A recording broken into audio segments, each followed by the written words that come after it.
Hi hello welcome to my YouTube channel Durga స్ట్రెంట్. ఈరోజు మన వీడియో ఏంటంటే మనం గణేష్ నవరాత్రిలో ఉన్నాం కదా. ఫస్ట్ డే పూజ ఎలా అయింది ఏంటి అనేది అనమాట.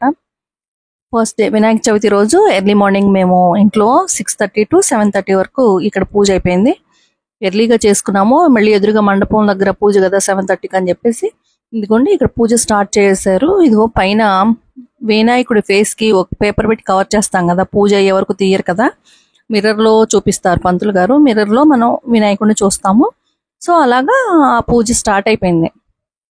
ఓన్లీ మార్నింగ్ అందరూ ఇక్కడ కూర్చున్నారు. ఆ షెడ్ ఎదురుకి ఇంకొక షెడ్ ఉంటుంది. దాంట్లో ఇలాగా లోపల గార్డెన్ ఉంటుంది, మొక్కలు అలాగా. ఆ ఎదురుగానే అలా చైర్స్ వేసుకొని కూర్చుంటే కనిపిస్తుంది అనమాట ఎదురుగా. వీడేమో కెమెరాకి ఫేస్ చేయడట, నాకు ఫేస్ చూపించట్లేదు. సో ఇంకండి మా పాప కూడా వచ్చేసింది. పూజ అవుతుంది, అందరూ వచ్చేసారు. ఇంకా 8:30కి అలాగా 9 అయిపోయిందిలేండి, పూజ అయిపోయింది. ఇంకా ఇగోండి పంతులు గారు ఆశీర్వదిస్తున్నారు అందరినీ. పూజ అయితే చాలా బాగా అయిపోయింది. ఆ వచ్చిన వాళ్ళందరూ కూడా సాయంత్రం వస్తారు కదా వినాయకుడు విగ్రహాలు చూడడానికి అందరూ మండపాల్లో. అలాగా వచ్చిన వాళ్ళందరూ కూడా మేము చాలా బాగుందండి మీ వినాయకుడు, చాలా అందంగా ఉన్నాడు అని చెప్తూ ఉన్నారనమాట. మేము చాలా వినాయకుడు చూసామని. ఇదిగోండి ఆంటీ ఏం చేస్తున్నారంటే, మేము ఏంటంటే పీటల మీద కూర్చున్న వాళ్ళందరికీ కూడా తాంబూలం పెట్టేవాళ్ళు, తాంబూలం ఇవ్వడం అలవాటు. సో ఆంటీ కూడా అలాగ తాంబూలం అందరికీ అందిస్తున్నారనమాట.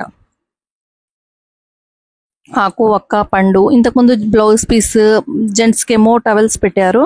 తర్వాత అది ఇంకా బ్లౌజ్ పీసెస్ అయ్యి వేస్ట్ గా అవుతున్నాయి అని చెప్పేసి సజెషన్స్ మేరకు వేరే గిఫ్ట్ తీసుకున్నారు. అది లాస్ట్ కి వెళ్తుంది. సో ఇదిగోండి పువ్వులు, పండు, ఆకు ఒక్క ఇలాగా పెట్టేసి ఇస్తున్నారు అనమాట తాంబూలం.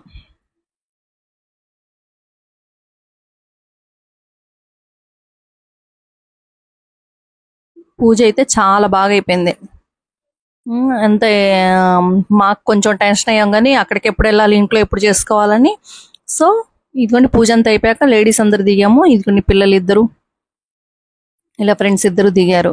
తర్వాత మేమేం చేసాం, ఈ పూజ అయిపోయిన తర్వాత మేము ఫ్రెండ్ ఇంటికి వెళ్ళాము. అపార్ట్మెంట్కి వెళ్ళిపోయారు కదా ఫ్రెండ్ ఇంట్లో పూజ అయిపోయింది. ఇది అక్కడే వాళ్ళ ఫ్రెండ్ అనమాట, మాకు కూడా ఫ్రెండే. వాళ్ళ ఇంటికి వెళ్ళాం. చాలా బాగా డెకరేట్ చేసుకున్నారు వాళ్ళు.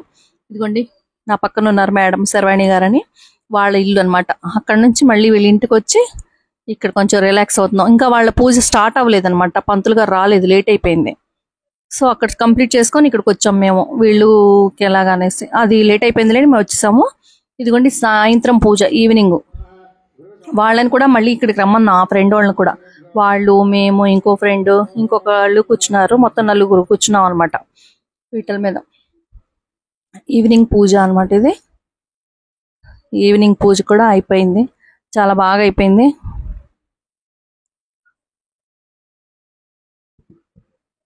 ఈవినింగ్ అయితే ప్రోగ్రామ్ ఉంది ఇప్పుడు. ఇదిగోండి మా పూజ అయిపోయింది కదా, ఇప్పుడు తాంబూలాలు మాకు కూడా. తర్వాత ఇంకోటి ఏంటంటే, ఈ పూజ అవడానికి చాలా టెన్షన్ పడ్డాం మేము. ఎందుకంటే వర్షం పడుతుంది, ప్లస్ మ్యూజిక్ ప్రోగ్రామ్ పెట్టుకున్నాం, సంగీత కచేరీ. ఆ పిల్లలు సంగీత కచేరీ అంటే మేము మేడం గురించి ఒకటి చెప్పాలి. సాయి సూర్య సంగీత శిక్షణాలయం అని ఆ ఇన్స్టిట్యూట్ లో మా పాప కూడా ఫస్ట్ స్టాండర్డ్ నుంచే అక్కడ నేర్చుకుందనమాట ఆ మేడం దగ్గర. సో ఆ మేడం రిక్వెస్ట్ చేస్తే ప్రోగ్రామ్ కన్ఫర్మ్ చేశారు. వినాయక చవితి రోజు సాయంత్రం అనమాట. ఆ పిల్లలు పాపం వచ్చేస్తున్నారు 6 కంటే ముందే వచ్చారు వాళ్ళు పాపం. అందులోనేమో వర్షం, వాళ్ళు వచ్చి కూర్చున్న తర్వాత. సో అలాగా పూజ అయిపోయింది. ఇంక వెంటనే ప్రోగ్రామ్ అనేది స్టార్ట్ చేస్తారనమాట. పిల్లలు అయితే ఎంత బాగా పాడారో అండి.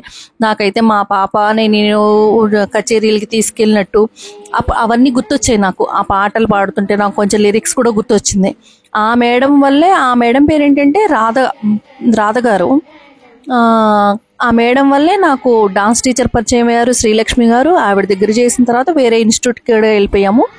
అక్కడ కూడా బాగా అయిపోయింది. దట్టు ఏంటంటే ఈ మేడం వల్లే మేము డాన్స్ నేర్చుకోగలిగాము. దట్టు మా పాప అంత ఇంట్రెస్ట్గా డాన్స్ కానీ సంగీతం కానీ చాలా బాగా చేసేది కచేరీలు అవి. చాలా నాకు పాత రోజులన్నీ గుర్తొచ్చాయి. పాపను తీసుకెళ్లి ప్రోగ్రామ్కి సింహాచలం ఏంటి ఎక్కడెక్కడికో అలా వాళ్ళతో పాటు వెళ్ళిపోయేదాన్ని. ఆ పాటలు నేను కూడా పాడేదాన్ని వీడియో తీసుకుంటూ. ఇదిగోండి వీళ్ళిద్దరు ఇక్కడ ఉన్నారు. మ్యూజిక్ టీచర్ దగ్గర నేర్చుకొని వాళ్ళు పీజీ చేస్తున్నారు. ఈ శారీ కట్టుకొని ఉన్నారు, ఈ చివర ఆ చివర. వాళ్ళు పీజీ చేస్తున్నారు. వాళ్ళు మ్యూజిక్ టీచర్స్. వాళ్ళు కూడా కొన్ని సెంటర్స్ నడుపుతున్నారు మ్యూజిక్ ఇది. ఇదిగోండి లాస్ట్ లో మేడం వస్తారనుకున్నాము కాబట్టి ఒకటే ప్రిపేర్ చేసుకున్నాం మేము సన్మానానికి, చిరు సత్కారానికి. సో ఇద్దరు వచ్చారు కదా, ఇద్దరికి కలిపేసి సత్కరించుకున్నాం. ఏదో చంద్రుడికి ఒక నూలు పోగంటారు కదా, అలాగనమాట. వీళ్ళకి కూడా ఇలాగా తాంబూలం అయ్యి ఆంటీ ఇస్తున్నారు. తర్వాత వీళ్ళకి ఒక చిన్న గిఫ్ట్ బ్యాంగిల్ పౌచ్లు అవి ఇచ్చాం అనమాట. చాలా హ్యాపీ ఫీల్ అయ్యారు మేడం కూడా. అంకుల్ ఇంకా పిల్లలందరికీ కూడా ఆశీర్వాదం ఇస్తున్నారనమాట. ఆ పిల్లలకి ఎంకరేజింగ్ గా ఉంటుంది. పాపం వాళ్ళు బోల్ టైం కష్టపడి వాళ్ళు నేర్చుకొని మన కోసం ప్రాక్టీస్ చేసి, వాళ్ళ ఎగ్జామ్స్ టైం అట, పాపం వర్షంలో వాళ్ళ పేరెంట్స్ అంత బాగా తీసుకొచ్చి, నాకైతే నేనే గుర్తొచ్చాను.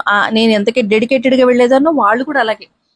ఇంకా అలాగా వాళ్ళకి చిన్న చిన్న బ్యాగులు అయ్యి ఇచ్చాం, మ్యూజిక్ బ్యాగ్ అలా పెట్టుకోవడానికి కంఫర్ట్ గా ఉంటుందిలే అని చెప్పేసి అలా ఇచ్చే. ఇంకా పిల్లలందరికీ కొంచెం గుర్తుగా కూడా ఉంటుందిలే అనేసి. తర్వాత ఈ రోజు వినాయక చవితి రోజు మనం వినాయకుడికి రక్త ఈ సింధూరం పెట్టాలంటండి ఇక్కడ.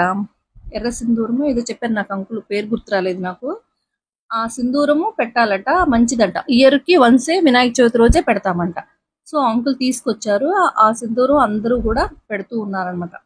ఫైనల్ గా మా వారితో ఒక ఫోటో స్వామి దగ్గర, నా ఫ్రెండ్ అన్నయ్య. సో ఇదంతా అయిపోయింది. ఇక ప్రసాదాలు డిస్ట్రిబ్యూషన్. ప్రసాదాలు బయట మామూలుగా అయితే టేబుల్ వేసి పెట్టేవాళ్ళు. సో వర్షం పడుతుంది కాబట్టి అక్కడే కూర్చొని లోపల వాళ్ళు పెట్టి ప్లేట్లో ఇస్తూ ఉంటే మేము బయటికి అందిస్తున్నాం అనమాట. అందరం పాపం ఇదిగోండి, వీళ్ళందరూ చాలా మంది వెళ్ళిపోయారు ప్రసాదం తీసుకొని. ఈ ప్రోగ్రాము చూస్తారు. ఇంకా వీళ్ళందరికీ డిస్ట్రిబ్యూషన్ అవుతున్నప్పుడు వర్షం పడుతుంది ఇంకా, కానీ ప్రోగ్రామ్ అయితే సక్సెస్ అయింది. సో ఈ వీడియో మీకు నచ్చినట్టయితే please like, share and subscribe my channel. Thank you.